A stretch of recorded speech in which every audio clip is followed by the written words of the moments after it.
ಎಷ್ಟು ಖರ್ಚಾಗಿದೆ ಹೇಳ, ಕರೆಕ್ಟಾಗಿ 1.5 ಲಕ್ಷ ಖರ್ಚಾಗಿದೆ. ಇದ್ರಿಗೆ ಖರ್ಚು ನಾವು ಬಂಡವಾಳ ಹಾಕಿರೋದು ಸಾಪೆ ಆಗೋಗಿದೆ ಫುಲ್ಲು. ನಾವೇನೋ ಗೊಬ್ಬರ ಲೇಬರ್ ಖರ್ಚು ಎಲ್ಲ ನೋಡ್ಕೊಂಡಿದ್ರಲ್ಲ, ಎಲ್ಲ ಹೋಯ್ತು. ಎಲ್ರಿಗೂ ನಮಸ್ಕಾರ, SK ಯೂಟ್ಯೂಬ್ ಚಾನಲ್ಗೆ ಸ್ವಾಗತ. ಇವಾಗ ಏನಂದರೆ ಕೆಲ್ಸಕ್ಕೆ ಹೋಗ್ದಿರಾ ಇದರಲ್ಲೇನೋ ಕಿತ್ತು ದಬ್ಬಾಕನ ಅಂತ ಬಂದೆ. ಏನದ್ರ ಬಗ್ಗೆ ಮಾತಾಡ್ತಾ ಇದ್ದೀನಿ ಅದರ ನಾನು ಇವಾಗ ಬೀನ್ಸ್ ಉಳಿದೀನಿ ಅಂತ ಹೇಳ್ತಾ ಇದ್ದೆ ಅಲ್ವಾ, ಅದ್ರ ಬಗ್ಗೆ ಮಾತಾಡ್ತಾ ಇದ್ದೀನಿ. ಇಲ್ಲಿ ನೋಡಿ ಫುಲ್ಲು ಮಳೆ ಬಿದ್ದು ಯಾವ ಥರ ತೋಟ ಎಲ್ಲ ಒಣಗೋಗಿದೆ, ಬಿದ್ದೋಗಿದೆ ಅಂತ ಮಳೆ ಗಾಳಿಗೆ.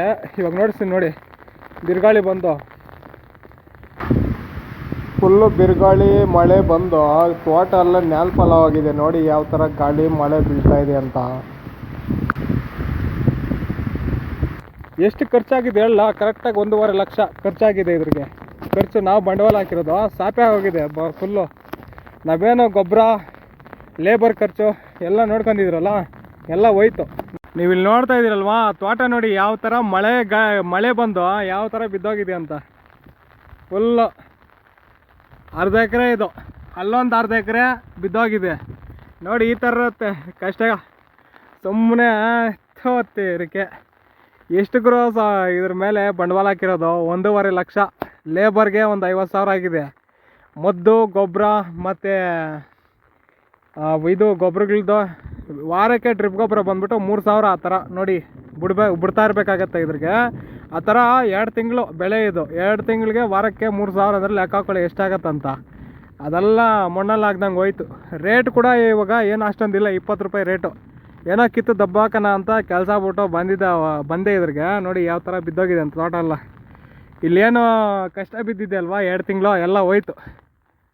ಒಂದೇ ಒಂದು ಮಳೆ ಹೋಯ್ತು 1.5 ಲಕ್ಷ 2 ತಿಂಗಳಲ್ಲಿ. ತಿಂದಿಲ್ಲ ಕುಡ್ದಿಲ್ಲ ಹೋಯ್ತು ನೋಡಿ ತೋಟ. ಇನ್ನೂ ಅಲ್ಲೊಂದು ತೋಟ ಇದೆ, ಅದನ್ನು ನೋಡ್ತೀನಿ ನೋಡಿ ಇವಾಗ. ಗುರು 1.5 ಲಕ್ಷ ತಿಂದಿಲ್ಲ ಕುಡ್ದಿಲ್ಲ, ಮಣ್ಣಲ್ಲಿ ಹಾಕ್ದಂಗೆ ಹೋಯ್ತು. ಫುಲ್ಲು ತೋಟ ಎಲ್ಲ ಬಿದ್ದೋಗಿದೆ ನೋಡಿದ್ರಲ್ವಾ. ಇನ್ನೂ 1 ಎಕರೆ ಇದೆ, ಅದನ್ನು ನೋಡ್ತೀನಿ ನೋಡಿ ಯಾವ ಥರ ಬಿದ್ದೋಗಿದೆ ಅಂತ. ಇವಾಗ ಟೈಮ್ ಒಂದು 6 ಗಂಟೆ ಆಗ್ತಿರ್ಬೋದು, ಅದರಿಂದ ಲೈಟ್ ಇಲ್ಲ, ಎದಕ್ಕೆ ಈ ಥರ ವಿಡಿಯೋ ಬರ್ತಾ ಇರೋದು ನೋಡಿ. ಕೊಡೆ ಇಟ್ಕೊಂಡಿದ್ದೀನಿ ನೋಡಿ, ಮಳೆ ಇಲ್ಲ ಅಂದ್ಕೊಂಡ್ಬಿಡ್ತೀರ ಬೇಕಂದ್ರೆ ನೀವು. ಫುಲ್ಲು ಮಳೆ ಬಿದ್ದು ತೋಟ ಎಲ್ಲ ಹೋಯ್ತು. ನಮ್ಮ ಮನೆಯಲ್ಲಿ ಅವಾಗೂ ಹೇಳಿದ್ರು ಇವೆಲ್ಲ ಸರಿ ಇಲ್ಲ, ಸುಮ್ಮನೆ ಕೆಲ್ಸಕ್ಕೆ ಹೋಗಪ್ಪ, ಇದೆಲ್ಲ ಏನಕ್ಕೆ ಸುಮ್ಮನೆ ನಮಗೆ ಸಾಕು ಅಂತ ಹೇಳಿದ್ರು. ಕೇಳಿದಿರ ಬಂದು ಈ ಥರ ಮಾಡ್ಕೊಂಡಿರೋಣ ಅಂತ ಬಂದೆ. ಅಷ್ಟೇ ದುಡ್ದು ಇಟ್ಕೊತಿದ್ದಿದ್ದು ಕಾಸನ್ನು ಈ ತೋಟಗಳ ಮೇಲೆಲ್ಲ ಸುರಿದಿದ್ದಕ್ಕೆ ನೋಡಿ, ಈ ತೋಟಗಳ ಮೇಲೆ ಸುರಿದಿದ್ದಕ್ಕೆ ಇಲ್ಲಿ ನೋಡಿ ಯಾವ ಥರ ಬಿದ್ದೋಗಿದೆ ಅಂತ. ತೋಟ ಎಲ್ಲ ಫುಲ್ಲು ಬಿದ್ದೋಗಿದೆ. 1.5 ಲಕ್ಷ ಗುರು. ನಾನು ತೊಳ್ಕೊಂಡಿದ್ದಿದ್ರೆ ಐಫೋನ್ ಈಸ್ಕೊಬೇಕಂತ ಆಸೆ ಇತ್ತು, ಆದ್ರೆ ಈಸ್ಕೊಳ್ಳೋಣ ಅಂತ ಇಟ್ಕೊಂಡಿದ್ದೆ ಕಾಸನ್ನು. ಎಲ್ಲ ಇತ್ತು, ಇದರಲ್ಲಿ ಏನಾದರೂ ಬಂದರೆ ಉಪಯೋಗ ಆಗತ್ತಂತ ಇಟ್ಕೊಂಡಿದ್ದೆ. ನೋಡಿ ಯಾವ ಥರ ಬಿದ್ದಿದೆ ಅಂತ ತೋಟ. ಇದೊಂದು ಅರ್ಧ ಎಕರೆ ಇರುತ್ತೆ, ಮಣ್ಣಲ್ಲಿ ಹಾಕ್ದಂಗೆ ಹೋಯ್ತು. ತಿರುಗಿ ಮತ್ತೆ ಮಳೆ ಸ್ಟಾರ್ಟ್ ಆಗಿದೆ ನೋಡಿ, ಮಳೆ ಬೀಳ್ತಾ ಇದೆ ಮತ್ತೆ. ಈ ಥರ ಇರುತ್ತೆ ರೈತರ ಕಷ್ಟ. ಈ ಥರ ನಾನೇನು ಇನ್ವೆಸ್ಟ್ಮೆಂಟ್ ಮಾಡಿದ್ದೀನೋ ಸೇವಿಂಗ್ ಇಟ್ಕೊಂಡು ಅದಕ್ಕೆ ನೋಡ್ಸ್ಬೇಕನ್ನಿಸ್ತು, ಅದರಿಂದ ನೋಡ್ಸಿದ್ದೀನಿ. ಸ್ವಲ್ಪ ಆದರೆ ಈ ವಿಡಿಯೋ ಇಷ್ಟ ಆಗಿದ್ರೆ ಸಬ್ಸ್ಕ್ರೈಬ್ ಮಾಡ್ಕೊಳ್ಳಿ. ಹಂಗೆ ನಾನು ಇನ್ಸ್ಟಾಗ್ರಾಮ್ ಐಡಿನೂ ಇರುತ್ತೆ, ಮಿನಿ ಬ್ಲಾಗ್ಸ್ ಎಲ್ಲ ಮಾಡ್ತಿರ್ತೀನಿ ನೋಡಿ. ಏನು ಅನ್ನಿಸ್ತದ ಮನಿಂಕ ತೋಟ ಬಿದ್ದಾಗಿರೋದಕ್ಕ?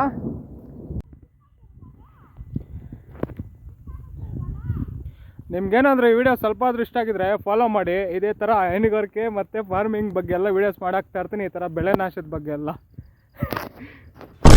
ಒಬ್ಬರು ಕೈ ಕೆಳಗಡೆ ಕೆಲಸ ಏನಕ್ಕೆ ಮಾಡೋದು ಅಂತ ಡೈರಿ ಫಾರ್ಮ್ ಮತ್ತು ಫಾರ್ಮಿಂಗ್ ಮಾಡ್ಕೊಂಡು ಇದ್ದೋಗೋಣ ಅಂತ ಮನೆಗೆ ಬಂದೆ. ಕೆಲ್ಸಕ್ಕೆ ರಿಸೈನ್ ಮಾಡಿ ಹಸುಗಳ ಶೆಡ್ ಮೇಲೆ ಒಂದು 2-3 ಲಕ್ಷ ಇನ್ವೆಸ್ಟ್ ಮಾಡಿದ್ದೀನಿ. ಹಸುಗಳ ಮೇಲೆ ಒಂದು 4 ಲಕ್ಷ ಇನ್ವೆಸ್ಟ್ಮೆಂಟ್ ಮಾಡಿದ್ದೀನಿ. 1.5 ಲಕ್ಷ ಇತ್ತು. ಈ ಥರ ಬೆಳೆಗಳು ಮಾಡಿ ಏನಾದರೂ ಇದರಲ್ಲಿ ದುಡ್ಕೊಳೋಣ ಅಂತ ಬೆಳೆ ಮಾಡಿದ್ದಕ್ಕೆ ಗಾಳಿ ಮಳೆ ಬಿರುಗಾಳಿ ಬಂದು ತೋಟನೆಲ್ಲ ನ್ಯಾಲ್ಪಾಲ್ ಮಾಡಿಬಿಡ್ತು. ಇದ್ರಿಗೆ ಲೇಬರ್ ಕಾಸ್ಟು ನಮ್ಮ ಮನೆಯಲ್ಲಿ ಸುಮ್ಮನೆ ಯಾರು ಕೊಟ್ಟಿಲ್ಲ ಹೆಲ್ಪ್ ಅನ್ನೋದು ಬೆಳೆ ಇಡೋಕ್ಕೆ. ನನ್ನ ಸ್ವಂತ ದುಡ್ಡಲ್ಲೇ ನಾನು ಈ ಥರ ಬೆಳೆ ಇಟ್ಟಿರೋದು ಎಲ್ಲ ನಾಶ ಮಾಡೋಕ್ಕೆ ಮಳೆ ಗಾಳಿ ಬಂದು ಸಖತ್ ಬೇಜಾರಾಗ್ತಾಯಿದೆ. ಏನು ಮಾಡೋಣ ನೋಡಿ, ಈ ಥರ ಇರುತ್ತೆ ರೈತರ ಕಷ್ಟ ಅನ್ನೋದು.